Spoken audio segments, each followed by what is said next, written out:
Hey everyone, it's Daniel and Mariah here, and today we want to talk about 4 lies that people told us before we got married.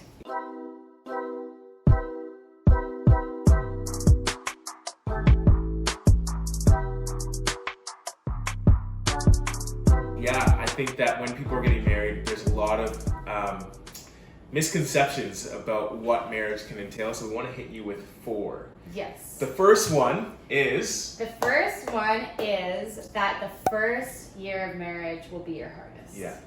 And this was such an interesting lie I found because, first of all, it sets people up to be scared of that first year of marriage.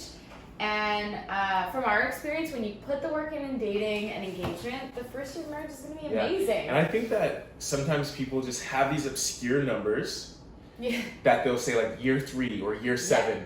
Recently, someone just said, most people get divorced by year 3, so congrats for getting making into it to 4 years. Year 4. And I'm just kind of like, one, that doesn't help anyone. That framework doesn't help anyone. And 2, you're kind of making it up. Yeah. So making it up is one thing, but I think that the other thing that people are affected by is or sometimes perpetuate, is their own insecurities or their own experience. It's like they'll say because my 7th year or because my 3rd year, because my first year was really hard, everyone's is, or I heard from myself and then 2 other couples, so it must be like a rule.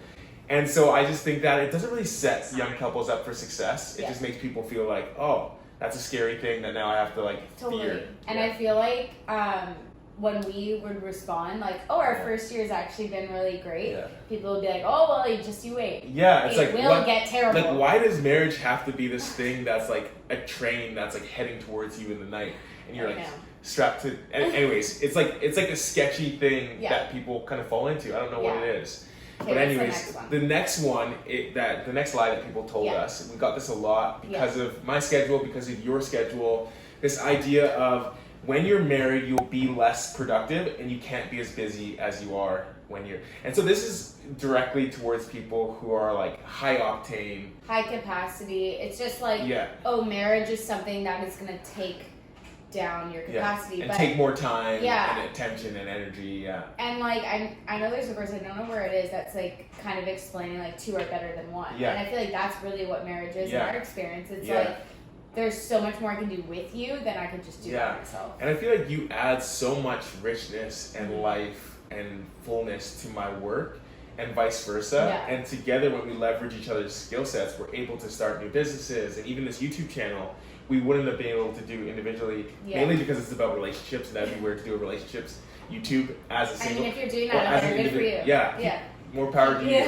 But there's so much more we can do together, and we just love, I've just loved that part of our marriage. And I feel in general, for all you high performers out there, you can actually be way more productive, way more, even I think of when I'm out for work, or you're out for work, and I'm doing chores, and vice versa. It's I'm not coming home after a long day of work and doing this, you know what I mean? And you don't feel when you're working one of your jobs and you come home that there's I have to make dinner as well, because we'll kind of divide and conquer that way. So I want to demystify that lie and say you can be productive when you are married. Okay, the third thing is that you can't work with your spouse. That was a huge lie we were told because we worked together the first 3 years of our marriage.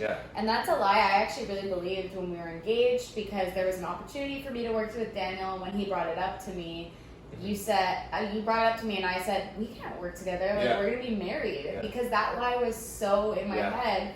But I'm so glad we were able to overcome that, because working with you was such a fun, amazing way to start our marriage. And it was hard. It had challenges, but it was beautiful at the same time. And I think that the reality is, because we're people who believe in and read and are shaped by the teachings of the Bible, the Bible starts with a marriage in a lot of ways.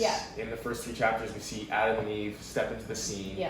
And they're given tasks to work on the land, to name the animals together. And it's just whether it be raising kids, preparing and stewarding a household, or starting a business, I think that it's a part of our design to be able to work side by side as co-laborers. So it's if we can't work together, what are we Well, I do want to name that like not every couple can work together, and I think that's really real. That's true. But I would like for the couples that kind of have a desire to work together, like don't let that lie scare you and hold you back. Like just go for it. Like there's a reason you're together as a team, and if God has given you the ability and gifts to work together, then I think that's brilliant. And I also do want to define work in the sense that work doesn't have to be like a 9 to 5 working side by side together. Totally. Like working could be like deciding what your meals are going to look like. Or building a vacation together.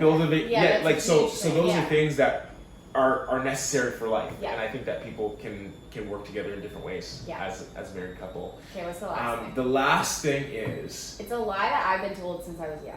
Yeah. Do you want to tell us what the last thing is? Sure. Yeah.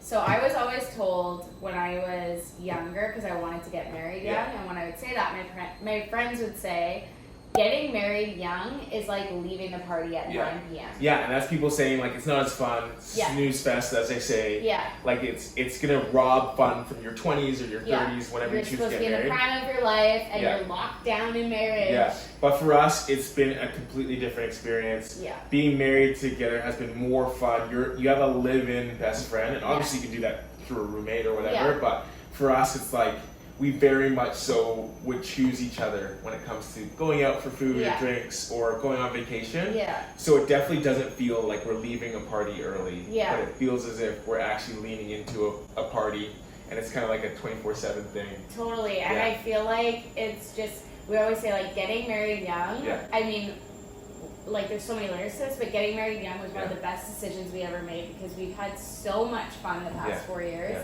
And it's like built a best friend, and we love it. It's a lot of fun. Yeah, well, those are the 4 lies that people tell people before they're getting married, or lies that people tell culture about marriage. Yeah. And we just wanted to keep the conversation going. Remember that the best conversation isn't the one happening here, but it's the one that's happening in the comments. So make sure to drop a comment below. Maybe that touches on more lies that you hear pertaining to marriage. Yeah. We'd love to keep the conversation going. And if also, you haven't, also, please like and subscribe. If you haven't already, make sure to hit that like button and the subscribe button. Because that's what you do in YouTube. We'd love to build a community here and just really talk about the richness and beauty of marriage and relationships. So have a great week. Bye, guys. And we'll talk to you next week.